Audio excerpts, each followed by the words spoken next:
Financial markets పై పట్టు సాధించాలనుకునే వాళ్ళు Revanth conduct చేసే వెబినార్ కోసం ఈ నెంబర్ కి కాల్ చేయండి. నమస్తే, వెల్కమ్ టు సుమన్ టీవీ. నేను విష్ణు. ప్రస్తుతంతో పాటు ప్రముఖ stock market analyst Eedara Ramakrishna గారు ఉన్నారు. వారితో మాట్లాడదాం. సార్ నమస్తే. సార్ ఈదర రామకృష్ణ గారు నమస్తే అండి. మీకు అలాగే సుమన్ టీవీ ప్రేక్షకులందరికీ నమస్కారం. Sir welcome back sir. Eedara Ramakrishna గారు. ఈదర రామకృష్ణ గారు, గత వారం 10 రోజుల నుంచి మార్కెట్లను గమనిస్తుంటే అంటే ఇండియాలో జరిగిన మేజర్ ఈవెంట్స్ వల్ల అసలు మార్కెట్ ఏ విధంగా ఇంపాక్ట్ అయిందని ఆలోచిస్తే ఎగ్జిట్ పోల్స్న మార్కెట్ ఒక విధంగా రియాక్ట్ అయింది. దాని తర్వాత జూన్ 4న వచ్చిన లోక్సభ ఎన్నికల ఫలితాల రోజున, ఫలితాల తర్వాత మార్కెట్ ఇంకోలా రియాక్ట్ అయింది. ఏంటి అసలు గత వారం 10 రోజుల నుంచి మార్కెట్ అనేది ఎలా రియాక్ట్ అవుతూ వస్తుంది? సో ఈ రియాక్ట్ అయ్యే మార్కెట్ని ఇన్వెస్టర్స్ అనేవాళ్ళు ఏ విధంగా హ్యాండిల్ చేసుకుంటూ ముందుకెళ్ళాలి? అసలు ముందుగా లాస్ట్ థర్స్డే అండి, లాస్ట్ సాటర్డే మనకి ఎగ్జిట్ పోల్స్ రావడం జరిగిందండి. అంటే ఎగ్జాక్ట్గా 1 వీక్ బ్యాక్ ఎగ్జిట్ పోల్స్లో దాదాపుగా కూటమికి 340, అలాగే బీజేపీకి 300 దరిదాపులుగా వస్తాయని majority of the exit poll అనాలిసిస్లు చెప్పడం జరిగింది. సో అందరూ అంటే మోడీ గారు ఎక్స్పెక్ట్ చేసినట్లు 400 కాకపోయినా 340, 350 అనేది కంఫర్టబుల్ నెంబర్. ఎందుకంటే బీజేపీ తమకు తానుగా 270 మ్యాజిక్ మార్క్ని 272 దాటితే ఒక స్టేబుల్ గవర్నమెంట్ వస్తుంది అనే ఉద్దేశంతో మార్కెట్స్ 3 ఇయర్స్లో రికార్డ్ హైస్, అంటే 3 ఇయర్స్లో రికార్డ్ పర్సంటేజ్ ప్రాఫిట్స్ అనేది మనం మండే రోజున చూసాం ఎగ్జిట్ పోల్. సో అందరూ చాలా ఉత్సాహభరితమైన వాతావరణం, అంతా బాగుంటుందనే ఉద్దేశంతో అంత ర్యాలీస్ మనం మార్కెట్లో చూసాము. కానీ all of the sudden real results ఏదైతే వచ్చిందో జూన్ 4వ తారీఖున మనకి అనుకోకుండా అదే రోజు మనకి ట్రేడింగ్ కూడా ఉండటంతో, అవైలబిలిటీ ఉండటంతో మార్కెట్స్ ఒక్కసారిగా కొప్పుకోవడం జరిగింది. మెయిన్గా ఏంటంటే ఒక దశలో కాంగ్రెస్ పుంజుకుంటుంది, అలాగే ఇండియా కూటమి పుంజుకుంటుంది అనే ఉద్దేశంతో ఓవరాల్గా అంటే ఏమవుతుందో తెలియని సందిగ్ధత, తర్వాత ఒకవేళ ఇన్ కేసు ఈ పాలసీస్ అన్నీ ఏమవుతాయో, ఇప్పుడు జరుగుతున్న ప్రోగ్రెస్ అవుతుందో, లేకపోతే అంటే ఇన్ కేస్ వేరే కూటమి కనుక వచ్చిన పక్షంలో కొన్నిసార్లు పాలసీస్ కంటిన్యూషన్ కాకుండా పాలసీస్ని ఆపేసి వేరే ఇన్వెస్టిగేషన్స్, పాత కక్షలు తీర్చుకోవడం, ఇట్లాంటి సందర్భాలు మనం చూస్తూ ఉంటాం. అందువల్ల ఒక్కసారిగా మార్కెట్ రియాక్షన్ మనం చూసాం. ఆ రియాక్షన్తో మంగళవారం రోజున దాదాపుగా 30 లక్షల కోట్ల రూపాయల సంపద ఆవిర్భవపడటం చూసాము. అట్లాగే 4 ఇయర్స్లో బిగ్గెస్ట్ ఫాల్ కూడా మనం గమనించాం. అంటే ఆల్మోస్ట్ ఒక కొండ శిఖరం నుంచి పడిపోవటం గమనించాం. అంటే రీసెంట్గా 3-4 ఇయర్స్ నుంచి వచ్చిన ఇన్వెస్టర్స్కి ఇది ఒక పెద్ద షాక్ లాగా ఉంటుంది. అంటే కొన్ని స్టాక్స్, పిఎస్యూ స్టాక్స్ పర్టికులర్గా 80%, 100% పెరిగిన స్టాక్స్ లాస్ట్ 1 ఇయర్లో కేవలం ఒక సెషన్లో 30%, 35% కోల్పోవటం గమనించాం. కాబట్టి ఇలాంటి ఫాలు అంటే పాత తరం వాళ్ళకి, అంటే గత 20 ఏళ్ళ నుంచి మార్కెట్లో ఉన్న వాళ్ళకి మామూలే, కానీ అలవాటు అయి ఉంటుంది. కానీ కొత్తగా వచ్చిన వాళ్ళకి కొంచెం ఇది వాతావరణం చాలా ఇబ్బందికరంగా, అంటే ఊహించిన విధంగా. ఈ కోవిడ్ ర్యాలీ తర్వాత ఎవరైతే వచ్చారో అంటే వాళ్ళందరూ అసలు దీన్ని తట్టుకోలేకపోయారు, ఫేస్ చేయలేకపోతారు. ఎందుకంటే మెయిన్గా మనం హిస్టారికల్గా గ్రాఫ్స్లో చూసినప్పుడు అవన్నీ మనకి రియల్ ఎక్స్పీరియన్స్ వేరు, గ్రాఫ్లో చూడటం వేరు. గ్రాఫ్లో కూడా ఈ డిప్స్ ఇవన్నీ కనిపిస్తుంటాయి, కానీ రియల్గా మన మనీ పోతున్నప్పుడు ఎట్లా ఉంటుంది ఫీలింగ్స్, ఇవన్నీ కూడా చాలా అంటే వర్ణించడానికి కష్టంగా ఉంటుంది. కాబట్టి ఇవన్నీ కూడా మనము 4th జూన్ చూసాము. 4th జూన్ సాయంత్రానికి మార్కెట్ 3:30కి దాదాపుగా వర్స్ట్గా క్లోజ్ అవటము, ఆల్మోస్ట్ సెన్సెక్స్ 4,300 పాయింట్స్ కోల్పోవటము, 5%, 6% మేజర్ ఇండిసెస్ అంటే like Nifty, bank Nifty, fin Nifty, Sensex అన్నీ కూడా 5 to 6% లాస్ అవటం చూసాం. బ్యాంక్ నిఫ్టీ అయితే 5,000 పాయింట్లు కోల్పోయింది హై నుంచి లో చూసుకుంటే. సో అలాంటి సందర్భం మనం 4th జూన్ చూడటానికి చూసాము. తర్వాత సాయంత్రానికి అంటే 4th జూన్ నైట్కి కూటమి 290 పై చిలుకు స్థానాలు అంటే గెలుపొందటం, ఒక సంకీర్ణ ప్రభుత్వం ఏర్పడుతుంది. దాంట్లో బీజేపీ ప్రధాన భూమిక పోషిస్తూ ఒక 2 మేజర్ పార్టీస్ లైక్ ఇక్కడ ఏపీ నుంచి ఎన్డీఏ కూటమి అంటే తెలుగుదేశం, జనసేన, అట్లాగే బీజేపీ కూటమి, అట్లాగే బీహార్ నుంచి నితీష్ కుమార్ ఆయన సీట్స్. సో ఒక ఇద్దరు మేజర్ పార్ట్నర్స్తో ఎన్డీఏ కూటమి మళ్ళీ గవర్నమెంట్లోకి వస్తుందని కాన్ఫిడెన్స్తో నెక్స్ట్ డే మళ్ళీ మార్కెట్స్ పెరగడం మనం గమనించాం. సో మళ్ళీ నెక్స్ట్ డే మార్కెట్స్ పెరిగాయి, తర్వాత బుధవారం పెరగడం చూసాం, అలాగే గురువారం కూడా గురువారం కొంచెము స్టేబుల్గా ఉంది మార్కెట్. మళ్ళీ ఎప్పుడైతే శుక్రవారం మళ్ళీ ఆర్బీఐ పాలసీ అనౌన్స్మెంట్ వచ్చింది, ఆ పాలసీ అనౌన్స్మెంట్తో మళ్ళీ ఆల్ టైమ్ హైస్కి మార్కెట్ రావడం చూసాం. అంటే ఒక రోలర్ కోస్టర్ రైడ్ అని మనం అప్పుడప్పుడు ప్రస్తావిస్తూ ఎగ్జాంపుల్ గా చెప్తుంటే ఎలా ఉంది సిచ్యువేషన్ గురించి. అదే రోలర్ కోస్టర్ రైడ్ ఒకే వారంలో ఒక మండే టు ఫ్రైడే తీసుకుంటే కొంతమందికి ఇది ఒక పీడకల్లాగా ఉంటుంది. అదే కొంతమందికి బాటమ్స్లో కొన్న వాళ్ళకి, అంటే లోయెస్ట్ పాయింట్స్లో కొన్న వాళ్ళకి అత్యద్భుతంగా మార్కెట్స్ 20% రిటర్న్, 30% రిటర్న్స్ కూడా కేవలం 2-3 సెషన్స్లో పొందిన వాళ్ళు కూడా ఉన్నారు. మార్కెట్ శిఖరాగ్రహాలని చూశారు, అదేవిధంగా అధపాతాళానికి వెళ్ళిపోవడం కూడా చూశారు. రైట్. అయితే గత వారం 10 రోజుల నుంచి ఈ ఫారిన్ ఇన్స్టిట్యూషనల్ ఇన్వెస్టర్స్ అనే వాళ్ళ యాక్టివిటీ ఎలా ఉంది, వాళ్ళు మార్కెట్ని ఏ విధంగా అబ్జర్వ్ చేస్తున్నారు? అసలు ఫారెన్ ఇన్స్టిట్యూషనల్ ఇన్వెస్టర్స్ ముఖ్యంగా ఒక 2 సెషన్స్లో కొనుగోళ్లు జరిపారండి. అంటే పెద్ద మొత్తంలో కొనుగోళ్లు జరపడం చూసాం. నిన్న ఫ్రైడే కూడా వాళ్ళు కొనుగోళ్లు మొదలుపెట్టారు.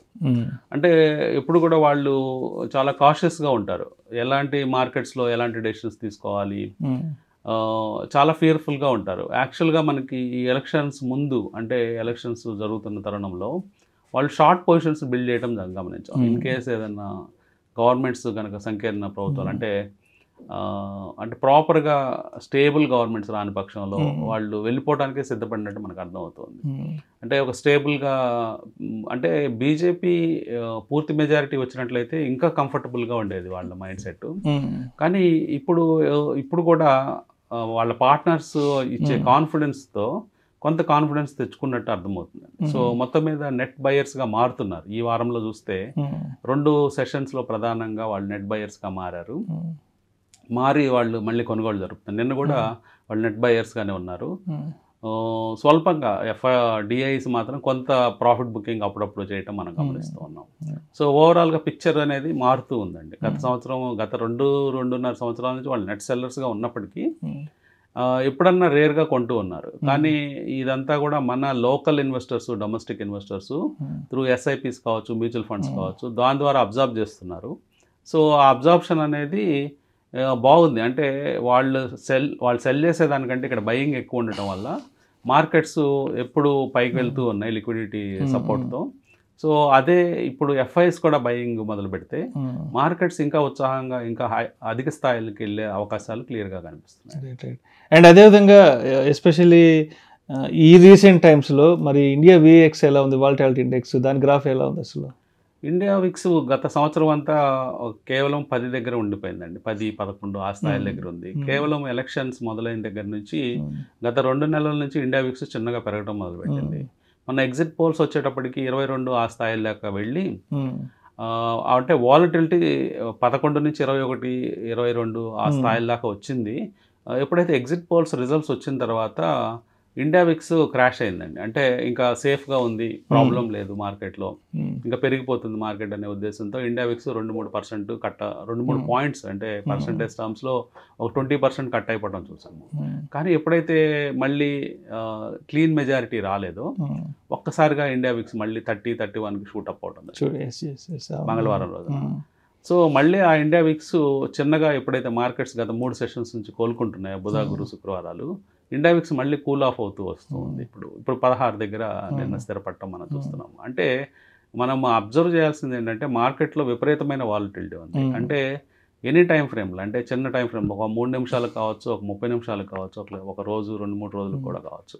సో మార్కెట్లో ప్రైసెస్ చాలా హై ఫ్లక్చుయేషన్స్తో మూవ్ అవుతూ ఉన్నాయి. అంటే ఇండెక్స్లో ట్రేడింగ్ చేసే వాళ్ళకి వాళ్ళకి అనుభవమే. సో చాలా వాలటిలిటీ అనేది మార్కెట్లో ఉంది. బహుశా రాబోయే కొద్ది రోజుల్లో మళ్ళీ కూల్ ఆఫ్ అయ్యే అవకాశాలు ఉన్నాయి. సో ఇండియా విక్స్ గురించి చాలామందికి చాలా సందేహాలు ఉంటాయండి. అంటే ఇండియా విక్స్ ఇదివరకు బిహేవియర్కిను లేటెస్ట్ ఇప్పుడు బిహేవియర్కి చాలా మార్పులు వచ్చాయి. అంటే ఆ బిహేవియర్ని మీరు అర్థం చేసుకోవాల్సిన అవసరం ఉంది ఇన్వెస్టర్స్, పర్టికులర్గా ట్రేడర్స్. ఎందుకంటే గతంలో ఇండియా విక్స్ అంటే బేసిక్గా ఇండెక్స్కి సంబంధించిన ఆప్షన్ ప్రీమియమ్స్ ఎలా మూవ్ అవుతున్నాయి అనేది చెప్పేది India VIX. So option premiums time ప్రకారం పెరుగుతున్నాయా లేకపోతే టైం ప్రకారము న్యాచురల్గా డికే అవుతున్నాయా అనేదాన్ని రిఫ్లెక్ట్ చేస్తూ ఉంటుంది. సో న్యాచురల్గా థీటా డికే అనేది ఉంటుంది కాబట్టి టైం గడిచే కొద్దీ ఆప్షన్ ప్రీమియమ్స్ కరిగిపోతూ ఉండాలి. సో ఇండియా విక్స్ అనేది పర్టికులర్గా ఎక్కువ రియాక్షన్ అనేది సెటిల్మెంట్ డే రోజు కనిపిస్తుందండి. అంటే ఒక గురువారం last Thursday of month settlement ఉంటుంది కాబట్టి ఇండియా విక్స్ భారీగా ఆ రోజు కరెక్షన్ గురవటం అంటే తగ్గిపోవటం మళ్ళీ చిన్నగా పుంజుకోవటం ఇవన్నీ కూడా పాత ప్యాటర్న్లో ఉండేది. కానీ ఇప్పుడు ప్యాటర్న్స్ మారిపోయి ప్రతిరోజు సెటిల్మెంట్ వచ్చిందండి ఇప్పుడు. అంటే దాదాపు ఇండెక్స్లు ఏదో ప్రతి మండే వచ్చేటప్పటికి మనకి బ్యాంక్ ఎక్స్, అట్లాగే mid cap Nifty, Tuesday fin Nifty, Wednesday bank Nifty, Thursday Nifty, Friday Sensex, ఇట్లా ప్రతిరోజు సెటిల్మెంట్ రావడం వల్ల ఇండియా విక్స్ బిహేవియర్ అనేది టోటల్గా మారిపోయింది. అంటే మీకు ఇప్పుడు నుంచి ఎలా ఉంటుందంటే ఇండియా విక్స్ తక్కువగానే కనిపిస్తుంది మీకు 13, 14, 12 ఆ స్థాయిలోనే ఉంటుంది రాబోయే రోజుల్లో. కానీ ఇంటర్నల్గా వాలటిలిటీ మాత్రం హెవీగా ఉంటుంది. ఎందుకంటే ఈ ఇండియా విక్స్ స్థాయి తక్కువలో పెట్టి వాలటిలిటీ లోపల ఎక్కువ ఉండే అవకాశాలు ఉన్నాయి. ఎందుకంటే ప్రతిరోజు సెటిల్మెంట్ ఉండటం వల్ల ఆ పర్టికులర్ సెటిల్మెంట్కి సంబంధించిన ఇన్స్ట్రుమెంట్కి సంబంధించిన ఆప్షన్స్ అన్నీ జీరోలు అయిపోతాయి. జీరోలు అయిపోవడం వల్ల అది బాగా ఇండెక్స్ని పైకి ఎదగనివ్వకుండా చేస్తుంది. కానీ మిగతా ఇన్స్ట్రుమెంట్లో ఉండే ఆప్షన్ ప్రీమియమ్స్ అనేవి హై వాలటిలిటీ గురవుతాయి. అది ఎవరు గమనించలేరు. విక్స్ తక్కువగా ఉందని దాన్ని బేస్ చేసుకొని మీరు ట్రేడింగ్ స్ట్రాటజీస్ బిల్డ్ చేసుకుంటే ఫెయిల్ అయ్యే అవకాశాలు ఉన్నాయి. కాబట్టి ఇండియా విక్స్ని అంటే ఇదివరకులాగా మేనేజ్ చేద్దాం అనుకుంటే కుదరదు. ఇప్పుడు డిఫరెంట్ బిహేవియర్లో ఇండియా విక్స్ ఉందని చెప్పుకోవచ్చు. రైట్. అండ్ అదేవిధంగా గవర్నమెంట్కి సంబంధించి 100 days అజెండా ఏ విధంగా ఉంది, క్యాబినెట్ పోర్ట్ఫోలియో సంగతి ఏంటంటారు అసలు? సో రేపు ఆదివారం సాయంత్రం 6 గంటలకి ప్రమాణ స్వీకారం సెరమనీ ఉంది ప్రధానమంత్రికి సంబంధించినంత వరకు. దాని తర్వాత మేబీ కొద్దిమంది మంత్రులు ఆ రోజు ప్రమాణ స్వీకారం చేయొచ్చు. మేజర్ కూర్పులు అనేవి ఒక వారంలో జరగచ్చు. సో ఈ తర్వాత ఈ ఫస్ట్ 100 daysలో మనకి ఏమిస్తారంటే నెక్స్ట్ 5 yearsకి లేకపోతే నెక్స్ట్ 5 yearsకి ఇవ్వాల్సిన రోడ్ మ్యాప్ అనేది ఇస్తారు. అంటే భవిష్యత్తులో ఈ పాలసీస్ అన్ని అంటే మెయిన్గా మనకి స్టాక్ మార్కెట్ పాయింట్ ఆఫ్ వ్యూలో మనం చూస్తే ఇన్ఫ్రాస్ట్రక్చర్ భారీ ఎత్తున పెంచే అవకాశాలు ఉన్నాయి. అంటే పర్టికులర్గా రైల్ ఇన్ఫ్రాకి ఒక 4-5 లక్షల కోట్ల రూపాయలు బడ్జెట్ అలొకేషన్స్ ఉండే అవకాశాలు ఉన్నాయి. ఎందుకంటే పర్టికులర్గా ఫ్రైట్ కారిడారు అలాగే ప్యాసింజర్ కారిడార్స్ని సపరేట్ చేసే ఆలోచనలో బీజేపీ ఉంది. అంటే మెయిన్ ఇప్పుడున్న గవర్నమెంట్ ప్లాన్ చేస్తుంది. అంటే ఇప్పుడు ఇదివరకులాగా గూడ్స్ ట్రైన్స్, ప్యాసింజర్ ట్రైన్స్ ఒకే ట్రాక్ మీద కాకుండా అంటే డబుల్ లేన్స్, వాటికంటే ఒక సెపరేట్ డబుల్ రోడ్స్ ఎలా మనం చూస్తున్నాము హైవేస్, అట్లాగే డబుల్ ట్రాక్స్ అనమాట. ఒకే డైరెక్షన్లో డబుల్ ట్రాక్స్ ప్లాన్ చేస్తుంది. తద్వారా ఏమవుతుందంటే ఇంకా ప్యాసింజర్ మొబిలిటీ పెరుగుతుంది, ట్రాఫిక్ పెరుగుతుంది, కన్వీనియన్స్ పెరుగుతుంది అందరికీ. ఇంకా నెంబర్ ఆఫ్ ట్రైన్స్ ఇంట్రడ్యూస్ చేసే అవకాశాలు ఉంటాయి. సో ఈ ఇన్ఫ్రాస్ట్రక్చర్కి చాలా పెద్ద మొత్తంలో ఖర్చు పెట్టాల్సిన అవసరం ఉంటుంది. సో ఇట్లాంటి మనం రోడ్ ఇన్ఫ్రాస్ట్రక్చర్ కానీ రైల్ ఇన్ఫ్రాస్ట్రక్చర్ అలాగే ఎయిర్పోర్ట్స్, ఎయిర్ ట్రాఫిక్ ఇంకా పెంచడానికి ఆల్రెడీ పీక్స్లో ఉన్నాయి ఎయిర్ ట్రాఫిక్లు అన్నీ కూడా. ఇంకా పెద్ద సైజులో ఇన్ఫ్రాస్ట్రక్చర్ ఫోకస్ చేసే అవకాశం ఉంది. అట్లాగే ఇంకా పాలసీ మేకింగ్లో ఎలాంటి స్టెప్స్ తీసుకుంటారనేది వాళ్ళు క్లియర్గా రాబోయే మ్యాప్ అన్ని అంటే రోడ్ మ్యాప్స్ అన్నీ కూడా నెక్స్ట్ 100 daysలో రిలీజ్ అయ్యే అవకాశాలు ఉన్నాయండి. సో తద్వారా మార్కెట్స్ అంటే వాచ్ చేస్తూ ఉంటాయి ఏ సెక్టార్లో ఫండ్స్ ఎక్కువ వస్తాయి అనే దాన్ని బట్టి ఆ పర్టికులర్ స్టాక్స్ ఆ సెక్టార్స్ ఇంప్రూవ్ అయ్యే ఛాన్స్. రైట్. సో అదేవిధంగా మార్కెట్ని పెద్ద ఎత్తున ఇంపాక్ట్ చేసే మేజర్ ఈవెంట్స్ ఏవైతే ఉన్నాయో అటు పోలింగ్ కానీ ఎగ్జిట్ పోల్స్ కానీ అదేవిధంగా ఫైనల్ డే లోక్సభ ఎన్నికల ఫలితాలకు సంబంధించి ఇదంతా కూడా ఎపిసోడ్స్ అంతా కంప్లీట్గా అన్ని సార్ట్అవుట్ అయిపోయి ప్రస్తుతానికి మార్కెట్లంతా ఒక స్టెబిలిటీగా మూవ్ అవుతున్నాయి. అండ్ ప్రధానిగా ప్రమాణ స్వీకారం చేసే రోజు కూడా రాబోతోంది. కాబట్టి ఇక్కడి నుంచి ఇన్వెస్టర్స్ ట్రేడర్స్ యొక్క రోల్ ఏ విధంగా ఉండాలి అండ్ ఇక్కడి నుంచి ఎటువంటి రూట్ మ్యాప్ని వాళ్ళు ప్లాన్ చేసుకోవాలి అంటారు, పర్టికులర్గా ఈ ఎపిసోడ్స్ అంతా అయిపోయిన తర్వాత నుంచి కూడా? ఇన్వెస్టర్స్ ఇంకా బెటర్గా సేఫ్గా ఉన్నట్టే మనం చెప్పుకోవచ్చు అండి. అంటే ఎందుకంటే ఫండమెంటల్స్, ఇండియా ఫండమెంటల్స్ అనేవి ఇంప్రూవ్ అవుతున్నాయి గత 10 సంవత్సరాల నుంచి. అదే రిటర్న్స్ అనేవి మనం మార్కెట్లో కూడా గమనిస్తూ ఉన్నాము. మనము సెన్సెక్స్, నిఫ్టీ కనుక కోవిడ్ లోస్ తీసుకున్నట్లయితే 7,500 స్థాయి నుంచి ప్రస్తుతం 23,000 స్థాయిల దాకా పెరిగాం. సో పాలసీ మేకింగ్, అలాగే పాలసీ కంటిన్యూషన్ అనేది ఒక స్టెబిలిటీగా లాస్ట్ 10 years కనిపించింది. సో అదే స్టెబిలిటీ అనేది రాబోయే 5 సంవత్సరాలుగా ఉండే అవకాశం క్లియర్గా ఉంది. సో కాబట్టి ఇన్వెస్టర్స్ కొంచెం సేఫ్గానే ట్రావెల్ అయ్యే అవకాశం ఉంది. కానీ అప్పుడప్పుడు ఈ సడన్ జర్క్స్ అనేవి మనము కొట్టిపారేయలేమండి. ఎందుకంటే ఇక్కడ ఎన్డీఏ కూటమిలో నితీష్ కుమార్ అనేది కొంచెము ఆయన ఎక్కువగా పార్టీస్ మారే వ్యక్తి, ఒక పార్టీలో స్టేబుల్గా ఉండే వ్యక్తి కాదు. ఆయన గత హిస్టరీ తీసుకున్నప్పుడు చాలా పార్టీలు మారారు. ఇప్పుడు ఆ పార్టీలు మారే సందర్భంలో అంటే జస్ట్ ఎలా ఉంటుందంటే మార్కెట్ చాలా సెన్సిటివ్ మార్కెట్. ఏదైనా ఇంటర్వ్యూలో ఒక చిన్న రాంగ్ స్టేట్మెంట్ ఇస్తే నెక్స్ట్ డే మార్కెట్ క్రాష్ అయిపోతుంది. మళ్ళీ నెక్స్ట్ డే మార్కెట్ క్రాష్ అయిపోయిన తర్వాత వీళ్ళు అవన్నీ కరెక్ట్ చేసినప్పటికీ స్టేట్మెంట్స్ని ఈ లోపల జరగడానికి నష్టం జరుగుతూ ఉంటుంది. సో ఇన్వెస్టర్స్ ఇలాంటి వాటికి ప్రిపేర్ అయి ఉండాలి. తర్వాత రియల్గా ఆయన వెళ్ళిపోయే పక్షంలో ఒక సందర్భంలో అలాంటి ఛాన్సులు కూడా మనం కొట్టిపారేయలేము. అలాంటి ఆయన ఛాన్సులు మనకు కాదు. అలాంటి సందర్భాల్లో కూడా ఇన్వెస్టర్స్ ఇబ్బందులు ఫేస్ చేసే అవకాశం ఉంటుంది. కాబట్టి ఈ లోపలే బీజేపీ అట్లీస్ట్ ఒక 10 to 12 సీట్స్ని అంటే ప్లాన్ చేసుకోవాల్సిన అవసరం ఉంది. కూటమి నిలకడగా స్థిరంగా ఆ మ్యాజిక్ మార్క్ ఎప్పుడు ఉంచుకోవాలంటే. సో ఇవన్నీ కూడా బీజేపీ పార్టీకి, కూటమికి ఉన్న బిగ్గెస్ట్ ఛాలెంజ్గా మనం చెప్పుకోవచ్చు. సో ఇన్వెస్టర్స్ ఇలాంటి సడన్ జర్క్స్కి ప్రిపేర్ ఉండాల్సిన అవసరం ఉందండి. ట్రేడర్స్ అంటే ట్రేడర్స్కి డిఫరెంట్ ఛాలెంజెస్ ఉన్నాయి. ఇర్రెస్పెక్టివ్ ఆఫ్ స్టేబుల్ గవర్నమెంట్ ఏదైనా కానీ ట్రేడర్స్కి లాస్ట్ ఫ్యూ మంత్స్ నుంచి న్యూ ఛాలెంజెస్ ట్రేడర్స్ చూస్తున్నారు. మెయిన్గా ఆల్గో ట్రేడింగ్ సిస్టమ్స్ ఇంప్రూవ్ అవటం, తర్వాత అమెరికా నుంచి, యూరోప్ నుంచి పెద్ద పెద్ద ఆల్గో కంపెనీస్ ఇండియాలో ఆపరేట్ చేయడం, అవి ట్రేడర్స్కి ముఖ్యమైన ఛాలెంజెస్గా ఉన్నాయి. సో జేన్ స్ట్రీట్ ఎపిసోడ్ మనం చూసాము. సో అక్కడ అంటే $1 billion ప్రాఫిట్స్ వాళ్ళు స్టాక్ మార్కెట్స్ నుంచి ట్రేడింగ్లో సంపాదిస్తున్నారు, కేవలం సాఫ్ట్వేర్స్ ఆల్గో ట్రేడింగ్ ద్వారా. సో కామన్ ట్రేడర్స్కి, చిన్న చిన్న ట్రేడర్స్కి భారీ నష్టం అయితే లాస్ట్ 4-5 months నుంచి జరుగుతూ ఉంది. మెయిన్గా ఎందుకంటే పెద్ద పెద్ద ప్లేయర్స్ వచ్చేసేసి ఈ మార్కెట్లో, ఎందుకంటే మనము మొన్న 5వ తేదీ జూన్ చూస్తే 1971 కోట్ల రూపాయల 1971 కోట్ల ఆర్డర్స్ ఫ్లో అయినాయి ఎన్ఎస్సి ఎక్స్చేంజ్లో, నేషనల్ స్టాక్ ఎక్స్చేంజ్లో. సో అది ఒక వరల్డ్ రికార్డ్. అంటే మనం ప్రపంచ దృష్టిని మొత్తం ఆకర్షించాం స్టాక్ మార్కెట్ పాయింట్ ఆఫ్ వ్యూలో. అంటే మనం జరిగే ట్రేడింగ్ వాల్యూమ్ అనేది మామూలు నెంబర్స్ కాదు ప్రపంచంలో. సో అందువల్ల ప్రపంచంలో ఉన్న అతిపెద్ద ట్రేడింగ్ కంపెనీలన్నీ కూడా ఇండియా మీద దృష్టి పెడుతున్నాయి. ఒక్కొక్కళ్ళు ఇండియాకి వస్తున్నారు. సో ఇదివరకు ట్రేడింగ్ మీద పెద్ద ఫోకస్ చేయనప్పుడు టెక్స్ట్ బుక్స్లో చెప్పిన ప్రకారం మనకి లాభాలు వస్తూ ఉండే. టెక్స్ట్ బుక్లో చెప్పినట్టు చేసుకుంటే యావరేజ్ టు గుడ్ రిటర్న్స్ వచ్చేవి ట్రేడింగ్లో. కానీ ఆ సిచ్యువేషన్ గత 5-6 నెలల నుంచి లేదు. ఎందుకంటే మార్కెట్లో అంటే ఎండ్ ఆఫ్ ద డే చూస్తే పెద్ద చేంజెస్ ఏమి మీకు సెన్సెక్స్లో, నిఫ్టీలో కనిపించవు. కేవలము సెన్సెక్స్ ఒక 100 పాయింట్లు తేడా, లేకపోతే నిఫ్టీ ఒక 50 పాయింట్లు తేడా మాత్రమే కనిపిస్తూ ఉంటుంది. కానీ ఇంటర్నల్గా చూసినప్పుడు every 30 minutes, every 10 minutes, every 5 minutes పెద్ద పెద్ద క్యాండిల్స్, ఆ వాలటిలిటీ అనేది కామన్ ట్రేడర్ తట్టుకోలేకపోతున్నారు. మెయిన్గా ఆల్గో ప్లాట్ఫామ్స్ వాడుతున్న వాళ్ళు కొంతమేర తట్టుకున్నప్పటికీ నష్టాలు అనివార్యమైపోయినాయి. అంటే నష్టాలు వస్తూనే ఉన్నాయి. సో గత 5-6 నెలల నుంచి ఏ ట్రేడర్ని కదిలించినా కానీ సిచ్యువేషన్ టోటల్గా డిఫరెంట్గా ఉంది, డిఫరెంట్ పిక్చర్ ఉంది.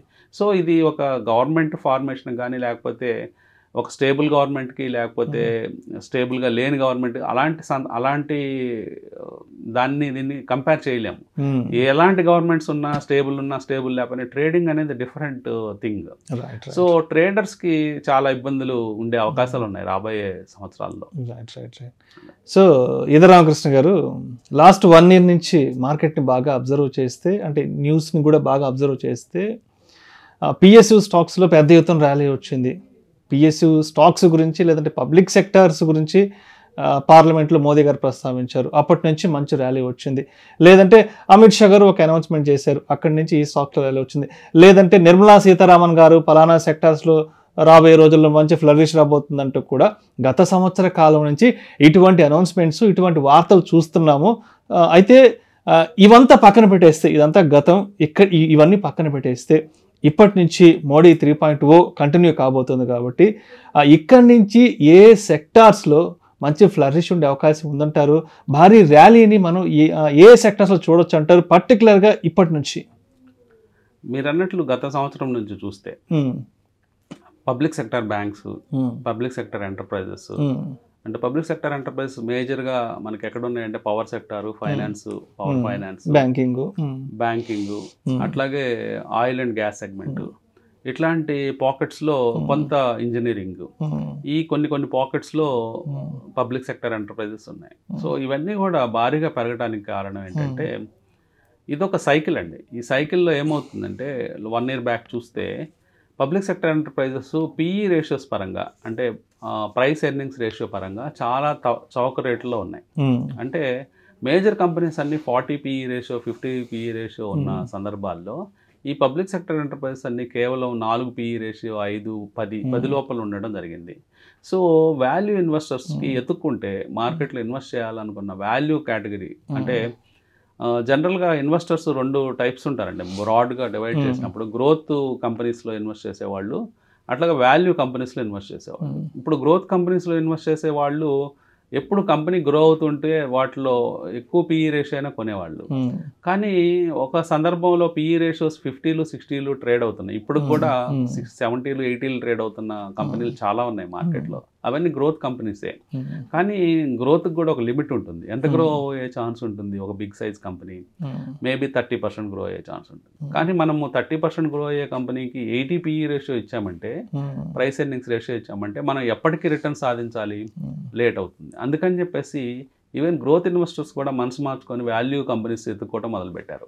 ఎందుకంటే దాంట్లో వాల్యూ కంపెనీస్లో ఉన్న అడ్వాంటేజ్ ఏంటంటే పెద్ద రిటర్న్ రాపోయినా, అంటే 20%, 30% రిటర్న్స్ రాకపోయినా ఒక 10% రిటర్న్ వచ్చినా ఒక 5%, 6% డివిడెండ్ ఈల్డ్ వస్తుంది అనే ఉద్దేశంతో ఎప్పుడైతే వాళ్ళు ఇన్వెస్ట్ చేయడం మొదలుపెట్టారో ఆ స్టాక్స్ చిన్నగా పెరగడం మొదలుపెట్టాయి.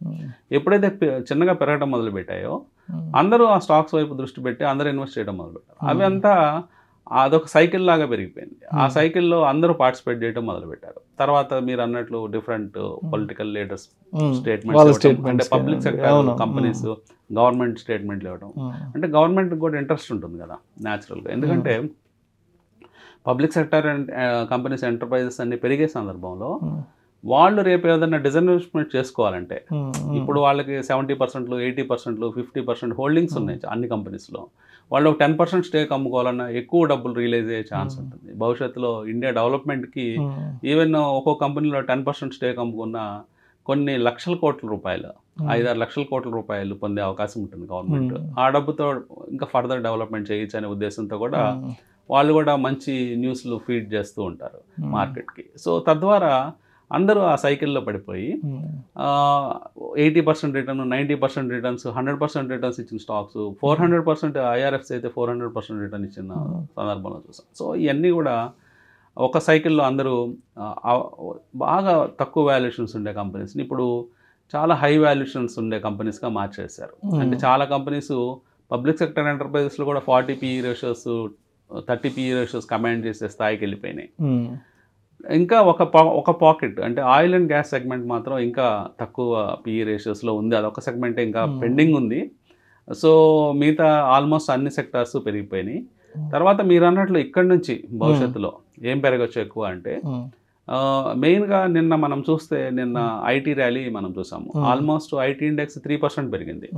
సో ఐటీలో ఒక చలనం వచ్చింది. రీసెంట్గా మనము చూస్తే ఐటీ స్టాక్స్లో ఒక మంచి పుల్ బ్యాక్ అనేది గమనించాం.